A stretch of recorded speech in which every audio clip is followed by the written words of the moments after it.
Hello दोस्तों, कैसे हो आप सभी। उम्मीद करता हूँ कि आप सभी बहुत अच्छे होंगे। तो आज का ये वीडियो आप सभी के लिए बहुत ही ज़्यादा इम्पोर्टेंट होने वाला है, क्योंकि आज की इस नए वीडियो में हम क्लास 9th मैथ का जो हमारे पास चैप्टर नंबर 9th है उसका प्रश्नावली नंबर 9.2 का प्रश्न संख्या पहले को सॉल्व करेंगे। और प्रश्न संख्या पहला जो है ये आपके बोर्ड एग्जाम के लिए इम्पोर्टेंट है।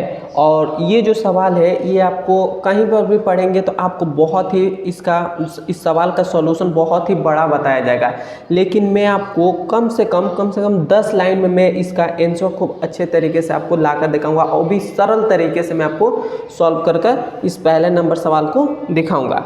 तो आइए अब हम सबसे पहले पहला नंबर सवाल हम पढ़ते हैं। कह रहा है इसमें हमें 5 सेमी तथा 3 सेमी त्रिज्या वाले दो वृत्त दो बिंदुओं पर प्रतिच्छेद करते हैं। मतलब हमें कह रहा है कि 5 सेमी और 3 सेमी वाले दो वृत्त जो है दो बिंदुओं पर क्या करते हैं, प्रतिच्छेद करते हैं तथा उनके केंद्रों के बीच की दूरी 4 सेमी है।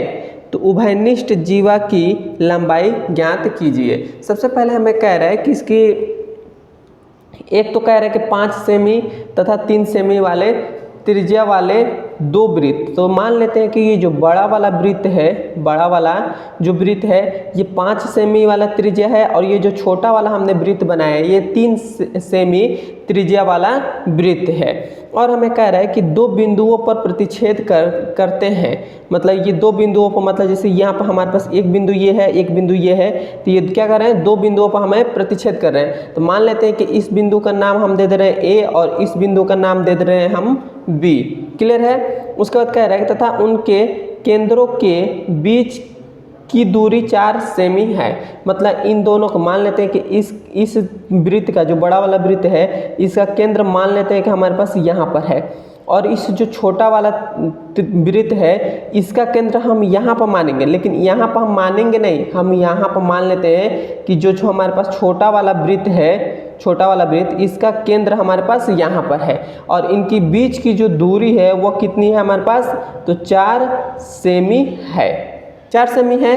क्लियर है। और हमें इसमें कह रहा है कि कह रहा है कि उभयनिष्ठ जीवा की लंबाई ज्ञात कीजिए। उभयनिष्ठ जीवा की लंबाई मतलब कौन सी हो जाएंगी, तो इसके बीच में एक ऐसे रेखा रहेंगी। तो ये जो हमारे पास अब रेखा जो आई है, ये रेखा, ये जो हमारे पास ए बी जो हमारे पास रेखा है यही हमारे पास उभयनिष्ठ है। कैसे उभयनिष्ठ है, तो आप देखेंगे कि बड़े वाले वृत्त में भी ये आ रहा है, इसका जीवा आ रहा है, और छोटे वाले वृत्त में भी ये आ रहा है, लाइन आ रहा है। तो हमारे पास जो ए बी जो रेखा है ये हमारे पास उभयनिष्ठ जीवा आ रहा है, तो इसकी हमें लंबाई ज्ञात करनी है। तो कैसे हम ज्ञात करेंगे, तो सबसे पहले हमें इसमें क्वेश्चन में कहा है कि 5 सेमी तथा 3 सेमी त्रिज्या वाले दो वृत्त। तो मान लेते हैं कि जो बड़ा वाला है तो इसको इस प्रकार से हम मिला देते हैं।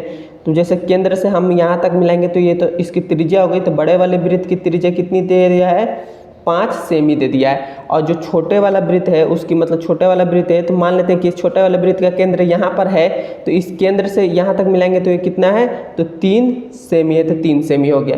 क्लियर है। और हमें यहाँ पर हम इसका नाम दे देते हैं, जैसे इसका नाम ए है, इसका नाम बी है, तो इसके नाम हम ओ दे दे रहे हैं, इसका नाम हम दे दे रहे हैं कि ये हमारे पास सी है। ये जो हमारे पास है ये हमारे पास बिंदु सी है।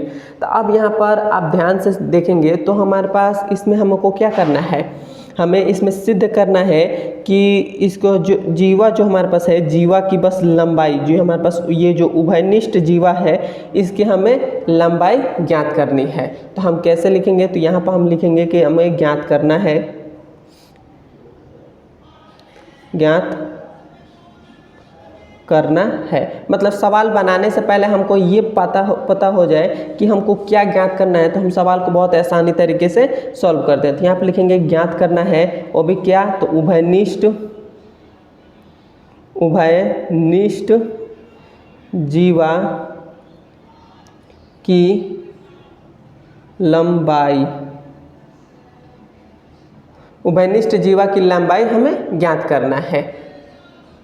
तो हम कैसे ज्ञात करेंगे, तो यहाँ पर आप ध्यान से समझेंगे तो यहाँ पर हमको क्या मिल रहा है, हमको यहाँ पर देखेंगे तो हमको त्रिभुज, इस वाले त्रिभुज में देखिएगा ए ओ और सी में, इस वाले त्रिभुज में देखेंगे तो यदि हम पाइथागोरस प्रमेय लगा दें इस वाले त्रिभुज में, हमारे पास त्रिभुज ए, ओ और सी में यदि हम पाइथागोरस प्रमेय लगा दें, त्रिभुज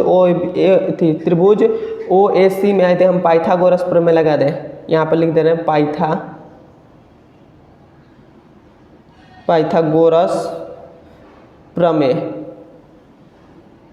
पाइथागोरस प्रमेय से यदि हम पाइथागोरस प्रमेय लगा दें तो पाइथागोरस प्रमेय क्या हो जाएगा, तो हमारे पास पाइथागोरस प्रमेय होता है, जैसे ये दोनों हमारे पास है, मतलब इस बड़े वाले भुजा का स्क्वायर मतलब 5 का स्क्वायर बराबर क्या होता है, दोनों भुजा के वर्ग, दोनों भुजा जो हमारे पास है इसके वर्ग का मतलब ऐड करेंगे तो इसके बराबर होता है। तो जैसे 4 का स्क्वायर प्लस ये जो तो हमारे पास है ये हो गया, और ये जो बच रहा है 3 का स्क्वायर, तो ये हमारे पास कितना हो जाएगा, 5 × 5 = 25 बराबर ये 4 चौको 16 और ये कितना हो जाएगा हमारे पास, ये हमारे पास 9 हो जाएगा। तो ये हमारे पास 25 और 16 और 9 को जोड़ेंगे तो ये भी हमारे पास क्या आ जाएगा, 25 आ जाएगा। तो अब आप देखेंगे ध्यान से, यहाँ पर थोड़ा सा दिमाग लगाइएगा, तो हमारे पास ये जो हमारे पास है जो ओ ए है ये हमारे पास कितना आया, मतलब हमारे पास मतलब इसका जब हम पाइथागोरस प्रमेय लगाए हैं तो इसका वर्ग मतलब इसका वर्ग इक्वल टू इन दोनों के वर्ग के योग के बराबर आया है, बराबर आ गया है। तो जब बराबर आया है तो हम कह सकते हैं कि जो हमारे पास ये जो हमारे पास कोण होगा, ये कोण हमारे पास 90 डिग्री होगा। कैसे 90 डिग्री होगा, तो हम जानते हैं कि इसके कर्ण के सामने वाले भुजा जो हमारे पास है इसके अगर बराबर आ गए हैं, मतलब इस वर्ग मतलब इसका स्क्वायर इन दोनों के स्क्वायर के योग के बराबर आते हैं, तो ये इसके सामने वाले जो कोण होते हैं ये 90 डिग्री होते हैं। तो हम कह सकते हैं कि जो हमारे पास कोण सी है, कोण जो हमारे पास सी है वो हमारे पास कितने डिग्री है, तो 90 डिग्री है, 90 डिग्री है। अब जब हम जानते हैं कि कोई भी यदि जीवा हो और उस जीवा पर यदि लंब खींचा गया हो, यदि उस पर लंब एक हो, लंब हमारे पास कौन सा है, तो सी और ओ है, तो उस पर लंब खींचा गया हो, तो जो हमारे पास जैसे AC है वो बराबर किसके हो जाएगा, CB के बराबर हो जाएगा। तो हम कह सकते हैं कि जो हम यहाँ पर ऐसे बता भी सकते हैं कि जो हमारे पास OC है, OC जो हमारे पास है वो क्या है, लंब है किस पर, हमारे पास AB पर क्या है, लंब है, AB पर लंब है हमारे पास है। तो अब हमारे पास ये लंब हो गया है, तो जब लंब हमारे पास है तो इसका हम कह सकते हैं कि जो हमारे पास